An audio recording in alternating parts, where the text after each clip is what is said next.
Assalamualaikum warahmatullahi wabarakatuh. Perkenalkan, nama saya Wulan Arini.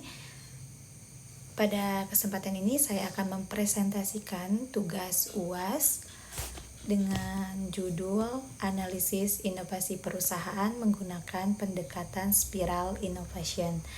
Studi kasus PT Pratama Abadi Industri. Baik, pendahuluan dalam menghadapi persaingan industri manufaktur, PT Pratama Abadi Industri di sini melakukan inovasi agar mampu mempertahankan kualitas, efisiensi, dan daya saing. Lalu PT Pratama Abadi Industri sebagai perusahaan manufaktur yang bergerak di bidang produksi garmen dan alas kaki juga menerapkan secara bertahap dan berulang. Oleh karena itu, pendekatan spiral innovation sangat relevan untuk perusahaan ini. Latar belakang kebutuhan inovasi.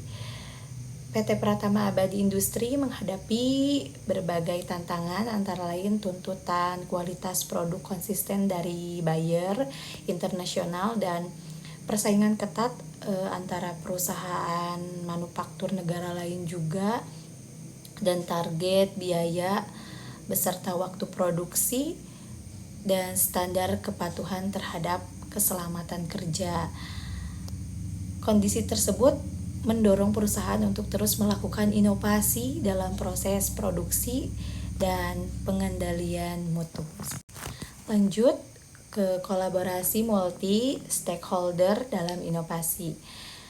Spiral innovation menekankan pentingnya keterlibatan berbagai pihak seperti manajemen perusahaan dan tim produksi, contohnya cutting, sewing, finishing, dan quality control juga.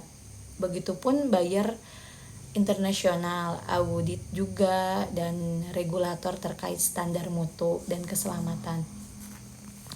Untuk memastikan inovasi sesuai dengan kebutuhan dan standar industri global juga.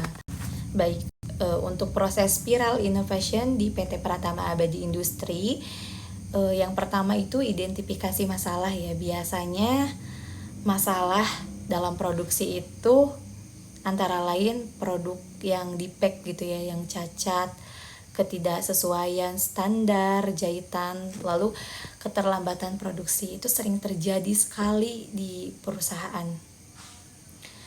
Lalu yang kedua, pengembangan dan uji coba solusi. Biasanya selalu ada evaluasi metode kerja, lalu uji coba teknik produk yang baru ketika ada produk yang baru seperti itu. Lalu mesinnya juga biasanya diperbarui lagi dan disesuaikan.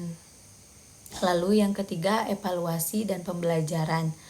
Biasanya hasil uji cobanya itu dianalisis melalui data quality control, feedback dari buyer juga, lalu audit internal.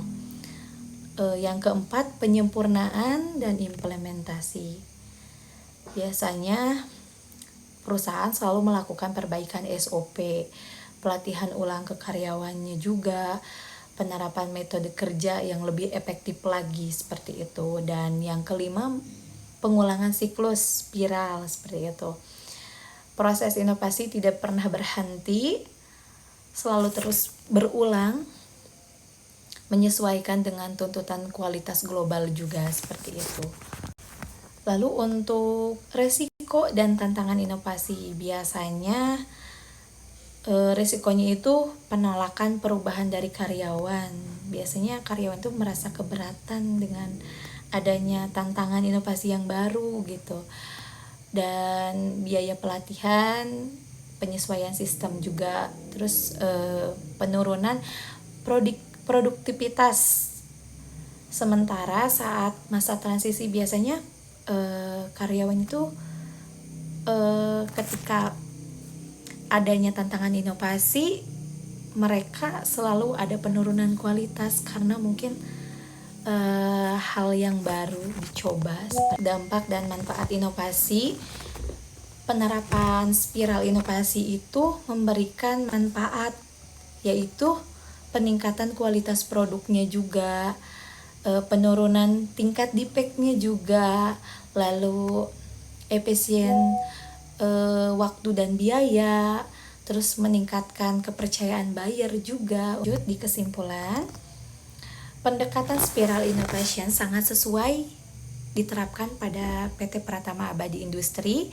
Kenapa? Karena karakteristik inovasinya yang bersifat bertahap dan berkelanjutan, dan selalu ada inovasi terbaru juga. Proses ini mungkin akan terus meningkat kualitas dan efisien tanpa harus menciptakan produk baru.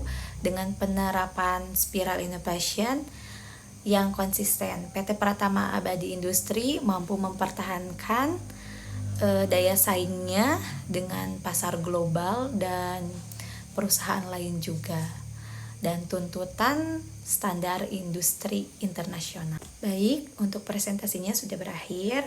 Saya ucapkan terima kasih. Wassalamualaikum warahmatullahi wabarakatuh.